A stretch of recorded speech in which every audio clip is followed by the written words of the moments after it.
지난 시간 마가복음 6장이 시작되면서 예수님께서 고향 사람들한테 거절당하시고 배척되는 장면을 보았죠. 왜 그랬는가? 나 쟤 아는데, 쟤 우리하고 같이 어릴 때부터 다 벗고 물장구 치면서 놀았고, 그리고 흙 가지고 놀던 걔잖아. 목수였잖아. 마리아의 아들이잖아. 제 형제들 자매들 다 우리랑 같이 살잖아. 제가 뭘 대단하다고 저렇게 대단한 일을 하는 사람이냐, 사람들이 이렇게 추대해주고 따르나? 쟤 대단하지 않아 라며 거절했던 그 장면. 거기서 우리는 한 가지 하나님의 일하심의 특징을 본다고 했죠. 하나님은 평범함에 비범함을 담으신다 라고 얘기했었죠. 오늘 우리가 보는 12제자를 파송하시는 이 장면에서 역시 그 내용이 이어지고 있습니다. 그리고 다음 주에 보게 되는 세례 요한의 죽음 역시 그 내용이 구체화되는 그 장면들로 가고 있습니다. 먼저 본문 내용을 좀 설명을 해드리고 오늘 우리가 봐야 하는 것들을 살펴보도록 하시면, 예수님은 12제자를 2명씩 짝을 지어서 총 6개 조로 보내십니다. 그래서 임무를 맡기시고 유대 땅으로 보내시죠. 맡기신 임무는 이거예요. 예수님이 하셨던 것들을 유대 땅에서 가르치고 행하는 것, 이것이죠. 예수님의 12제자들은 예수님 곁에서 봤던 것, 그리고 예수님께 들었던 걸 전파하고 실행하는 일종의 실습 시간 같은 시간을 맞이하게 될 것입니다. 그리고 그것은 꽤나 성공적이었습니다. 예수님은 이 제자들을 파송하실 때 3가지의 지침을 주십니다. 첫 번째는 여행을 위해서 지팡이 말고는 아무것도 가지고 가지 마라. 지금 신은 신발, 입은 옷 외에는 여벌을 더 갖고 가지도 말고, 양식을 사기 위한 돈, 비상금도 준비해 가지 말고 가볍게 떠나라 얘기하시죠. 2번째 지침은 먹고 자야 할 때, 그때는 다른 사람들에게 도움을 청해서 너희를 영접하는 곳에 자리를 틀고 해야 할 일들이 다 끝날 때까지는 한 곳에 머물며 먹고 생활해라. 다른 곳으로 이동하려고 하지 마라. 그리고 3번째는 너희를 반갑게 맞아주지 않고 너희가 하는 말도 듣지 않으려는 사람들이 있다면 거기서 더 가르치려 하지 말고 발에 먼지를 떨어버려 그들과 너희 사이의 증거를 삼도록 해라. 이 3가지. 이 3가지의 지침은 제자들에게 맡기신 그 임무의 성격을 드러내주는 지침이 됩니다. 먼저 예수님이 맡기신 임무는 급히 떠나야 하는 긴급한 성격을 가진 임무였습니다.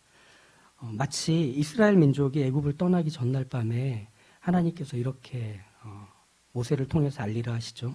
신발을 신고 허리에 띠를 두르고 지팡이를 짚고 어린 양 고기와 쓴나물과 무교병을 서서 급히 먹고 너희가 애굽을 떠나라. 제자들도 비슷한 모습입니다. 지팡이 하나만 들고 급히 떠나는 겁니다. 여행 떠날 준비를 하거나 챙기는데 시간을 보내지 말라는 것. 마치 예수님이 재촉하듯 이 임무는 시간을 다투는 성격의 임무라는 것을 보여주는 거죠. 또 예수님이 맡기신 임무는 나와 남에게까지 타협이 없는 임무입니다. 도착한 곳에서 영접을 받으면 그곳에 머물라 하신 지침, 이걸 생각해 보면 제자들이 한 일로 사람들의 지지를 받아 오늘은 우리 집에 오시죠. 저희가 살찐 송아지를 잡아 융숭하게 대접해 드리고 싶습니다. 오늘 저희 집에 이쁜 아이를 고쳐주셔서 너무 감사한 마음을 표현하고 싶습니다.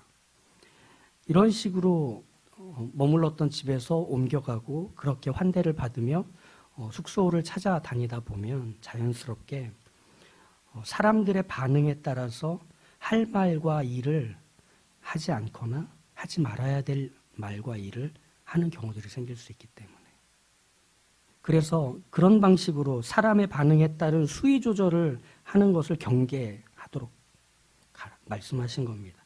제자들이 유대 땅을 다니며 전하고 해야 할 말, 그리고 그들이 해야 할 일은 나와 남에게 타협 없이 일관되게 해야 되는 것들이었기 때문입니다. 이 타협 없음은 제자들의 말을 듣지 않는 사람들에게까지 일관된 형태를 갖고 있습니다. 발에 먼지를 떨어버리라 하는 그 행동, 이거는 유대인들이 밖에 나갔다 들어올 때, 특히 이제 성전에 들어가거나 회당에 들어갈 때 하는 일종의 의식 같은 거였습니다.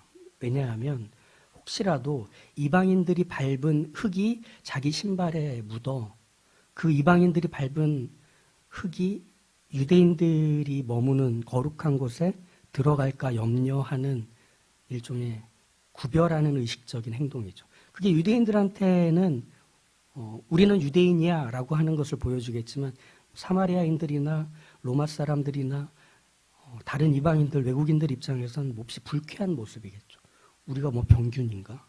라는 생각을 갖게 만들 정도로. 그러니 이런 의식적인 행동을 제자들이 복음을 전했을 때 그 말을 듣기를 거부하는 사람들에게 보이라고 하시는 이 예수님의 지침은 이 복음을 듣지 않고 거부한다면 거기선 더는 가르치지 말고 거부한 것은 너희라는 걸 확인시켜주고 떠나라는 뜻입니다. 거부한 건 너희들이야. 전한 우리가 아니야. 라고 하는 것이죠. 예수님의 이 명령, 이 지침은 사실 좀 불편한 느낌이 좀 있죠. 거부한 건 너희들 책임이니까 그거에 대한 책임은 다 너희들이 져야 돼 라고 하는 것처럼 우리가 이해할 수 있잖아요. 사실 이런 이해 때문에 2000년 가까이 유럽에서 유대인들이 차별과 위협을 받아오며 힘들게 살아갈 수밖에 없었습니다. 우리의 구원자 예수를 죽인 너희. 유대인들은 태어날 때부터 이미 이마에 주홍 글씨가 새겨진 채로 살아야만 했던 거죠. 하지만 예수님의 말씀은 복음이신 예수님을 거부하고 싫어한 증거를 들이미시며 피할 수 없는 벌이 너희에게 있게 될 거다라고 하는 의미로 발의 먼지를 떨어버리라고 하신 것이 아닙니다. 예수님은 거부하고 싫어하는 것밖에 할 수 없는 그 유대인들 또 그 이후에 많은 죄인들에게 계속 복음의 일꾼을 보내십니다. 그 떨어버린 먼지, 그게 증거가 되는 것은 아직 저기에 복음이 들어가지 않았다는 증거가 되는 겁니다. 그래서 예수님과 예수님의 제자들이 계속 그 증거가 있는 곳에 가서 두드리는 겁니다. 찾아가는 겁니다. 그들의 거부와 싫어함을 통해 멈추는 게 아니라 여기에 아직 들어가지 않았어. 문이 열리지 않았어. 우린 그곳으로 가야 해. 라고 하는 표식이 되는 겁니다. 오히려 그 증거로 쌓인 먼지는 복음을 전해야 하는 자리로 인식이 된다는 뜻입니다. 그래서 계속 복음의 일꾼들이 그곳을 찾아갈 것이고 그렇게 그들 앞에 떨어버린 먼지가 쌓이고 쌓여 거부의 담장보다 높아져서 훌쩍 그 안으로 들어갈 수 있는 날은 올 것이기 때문에 복음이 전해진다는 것은 그렇게 하나님의 열심히 단념 없이 계속 반복하는 현장이 되기도 하는 것입니다. 그런 점에서 예수님이 제자들에게 맡기신 이 임무는 그들이 앞으로 해야 할 임무와 사명의 첫걸음이 됩니다. 계속 똑같은 일들을 반복할 겁니다. 이렇게 긴급하고 타협 없이 해야 하는 중요한 임무, 이것이 제자들에게 맡겨지죠. 근데 궁금한 게 있지 않으세요? 뭐냐면 이 긴급하고 타협 없는 중요한 임무를 왜 예수님이 직접 하지 않으실까? 예수님이 직접 가지 않으시고 제자들에게 이 임무를 맡기신 것을 보면 참 이상합니다. 오히려 그게 중요한 일이라면, 그게 긴급한 일이라면, 그게 타협 없어야 하는 일이라면 예수님이 직접 가셔서 그 일을 하는 게 더 낫지 않을까? 그만큼 예수님의 제자들은 아직 준비가 되어 있지 않은 사람들 같습니다. 아니, 조금 더. 예수님의 제자들은 대단한 각오와 남다른 자질을 갖춘 사람들 12명이 아니라 예수님이 나를 따라오너라 라고 하셔서 따라온 사람들, 그들이 제자가 되었을 뿐입니다. 거기에는 어떤 조건이나 자격들을 갖췄는지를 테스트하는 우리 휘웅 형제가 힘들게 준비해서 통과한 그런 필기와 실기의 시험들은 없었습니다. 그런 면에서 보면 예수님의 이 제자들은 지극히 평범한 사람들입니다. 예수님이 하시는 일들을 그 이후에 제자들이 막 거듭나거나 서기관과 바리새인들이 찾아와서 예수님과 논쟁할 때 예수님 앞에서 대변해 준다거나 그들이 하는 비난들에 대해서 되돌려 준다거나 하는 일들 없었습니다. 제자들 그냥 꿀먹은 벙어리 같이 이리 휘둘리고 저리 휘둘리는 일들이 반복됐을 뿐입니다. 그들은 평범했죠. 누구 하나 특출나고 비범한 사람들은 보이지 않습니다. 그러다 보니 이 제자들의 평범함은 그들을 불러서 이런 긴급하고 타협 없이 중요한 일을 맡길 만한 사람들인가라고 하는 점에서 충돌이 일어나는 겁니다. 그 일들이 혹시 제대로 완수되지 못한다면, 그 일들이 정확하게 전달될 수 없게 된다면 오히려 더 이 평범함들이 위험한 게 아닐까? 만족할 만한 결과를 내지 못하는 사람들에게 이런 일들을 맡기는 건 위험한 거 아닐까 싶은 거죠. 평범한 제자들에게 긴급하고 타협 없는 중요한 임무를 맡기시는, 도무지 이해할 수 없는, 그리고 납득이 되지 않는 이 예수님의 판단과 결정을 우리는 어떻게 이해해야 할까 하는 겁니다. 예수님이 직접 가지 않으시고 제자들에게 이 임무를 맡기신다는 건 그걸 감당하는 사람의 자질과 경험과 의욕에 따라 맡겨지는 게 아니라 그걸 맡기시는 분의 의지가 그 일을 하게 하는 겁니다. 제자들에게 이 임무를 맡기시던 예수님의 모습, 이건 하나님의 일하시는 방식입니다. 사무엘상 22장에 보면 다윗이 사울의 칼날을 피해서 블레셋에 넘어갔다가 저 사람 그 사람이에요. 사울은 천천히고 다윗은 만만이라고 했던 이스라엘의 영웅 그 다윗이에요. 우리가 죽여서 싹을 끊어버립시다 해서 다윗이 미친 채 하고 간신히 살아남아 굴에 숨습니다.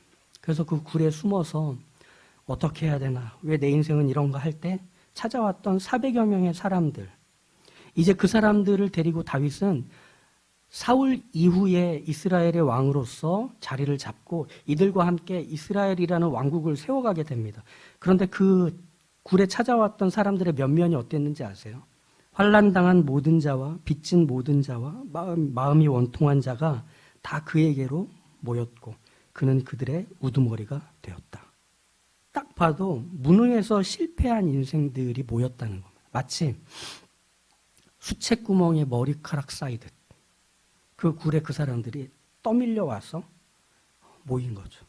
시련과 시험의 스트레스, 그 압박을 견디지 못해 숨고 회피하는 것밖에는 할 수 없는 사람들. 원망과 자책만 하면서 과거의 상처와 아픔을 극복하지 못한 사람들. 남에게 기대서 도움받으며 생활하다가 어떤 도움도 주어지지 않자 버려진 사람들. 이런 사람들이 다윗에게 몰려든 겁니다. 사실 당시 사울이 왕이 되었던 이스라엘은 점점 더 하나님과 상관없는 나라가 되어가고 있었습니다. 사울 왕은 블레셋의 침략에는 한없이 약한 사람이었고 정치적 라이벌이라 여긴 다윗을 죽이는 데는 자기가 갖고 있는 모든 것들을 동원해서 다윗을 죽이려고 하는데 힘쓴 사람입니다.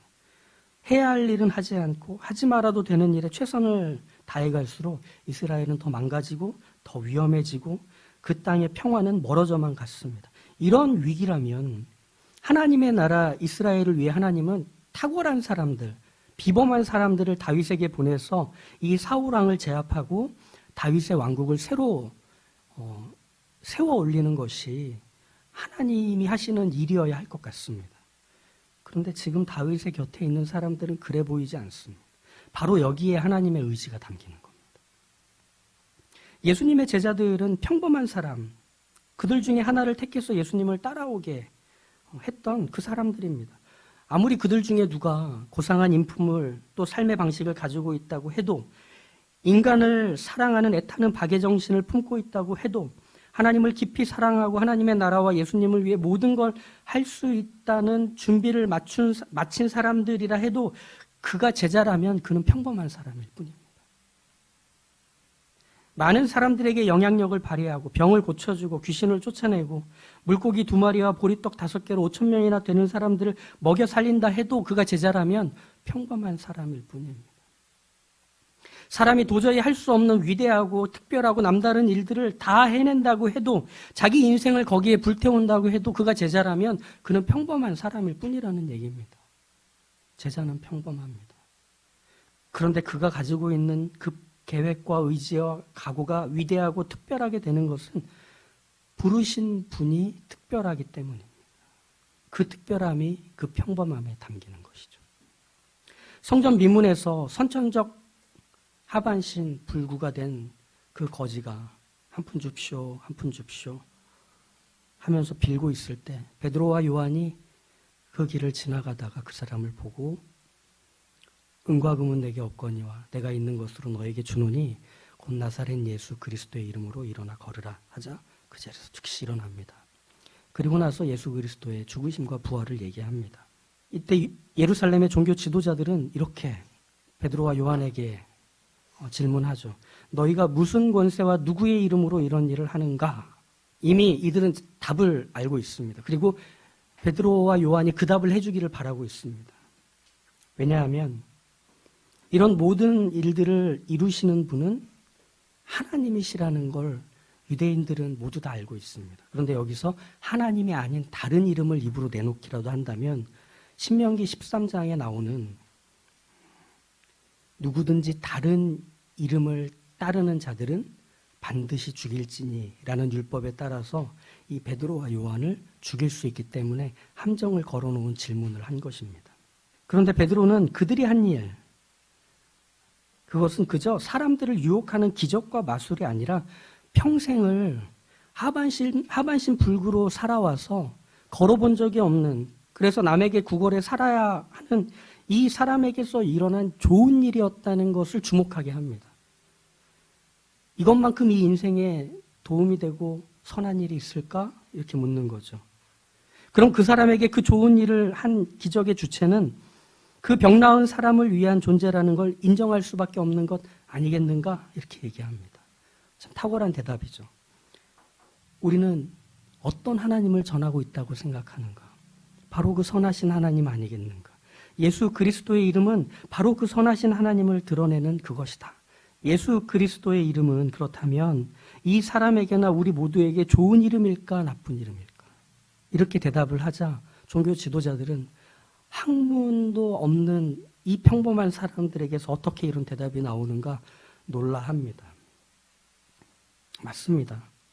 예수님의 제자들은 바로 그들이 갖고 있는 평범함 속에 담겨진 그 비범함, 그 특별함, 그 위대함이 무엇인지를 그들이 갖고 있는 평범함이라는 그릇 안에 담아 끊임없이 사람들에게 전하고 알리고 흘려보내는 중이었던 겁니다. 바로 거기서 하나님이 선하시다는 걸 드러낼 수 있기 때문에, 하나님이 하나님이시라는 걸 알릴 수 있기 때문에. 예수님이 제자들에게 보여주신 것이 바로 그것 아니었습니까? 내가 하나님의 선하심, 그리고 하나님의 하나님 되시는 아름다움과 풍성함을 전하고 알리는 일에 하나님이 얼마나 나를 편드시며 채우시는가를 봐라. 내가 사람들을 고칠 때 능력이 바닥이 나더냐? 내가 사람들에게서 귀신을 쫓아내고, 내가 사람들에게서 그 죽음이 찾아왔을 때 그 죽음을 돌려보내는 일을 할 때 내 능력이 되다 안 되다 하더냐? 아니, 마치 마르지 않는 샘처럼 퐁퐁퐁 솟아나오는 능력과 그 권한이 아니더냐?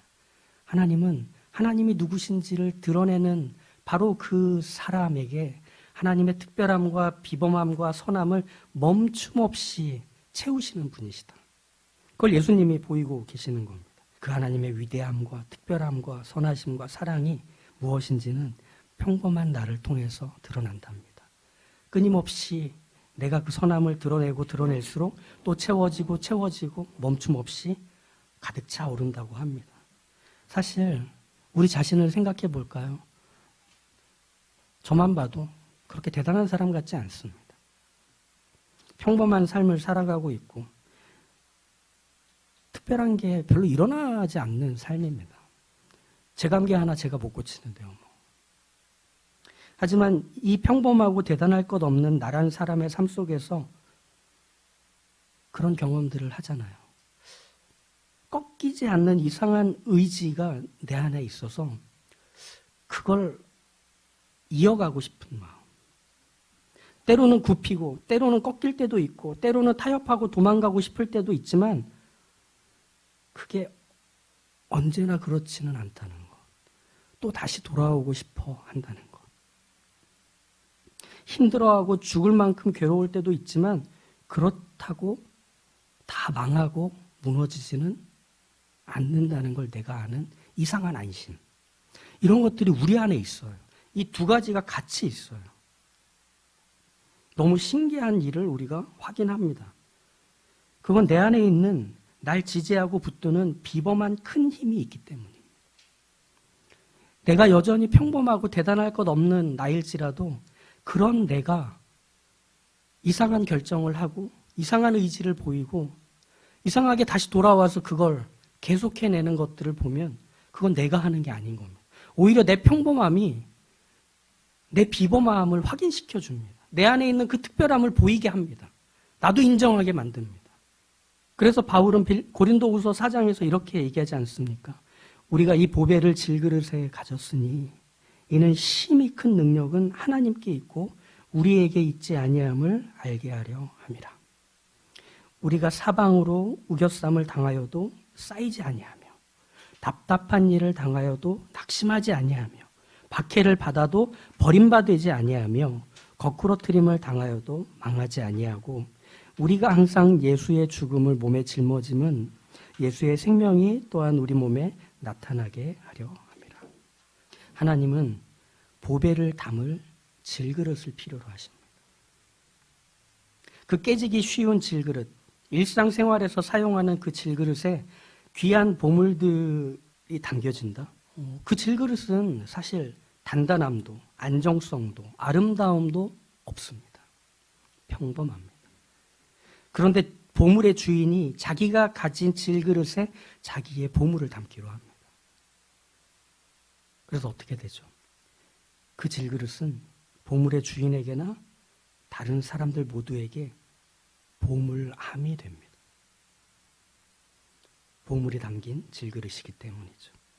대단하지 않고 어떤 가능성도 어떤 기대감도 보이지 않는 계산이 안 서는 사람이 하나님을 만나게 되면 엄청난 일들을 그전과 비교할 수 없는 일들을 하게 됩니다. 게다가 그 엄청난 일을 멈추지 않고 계속해서 하고 또 하게 됩니다.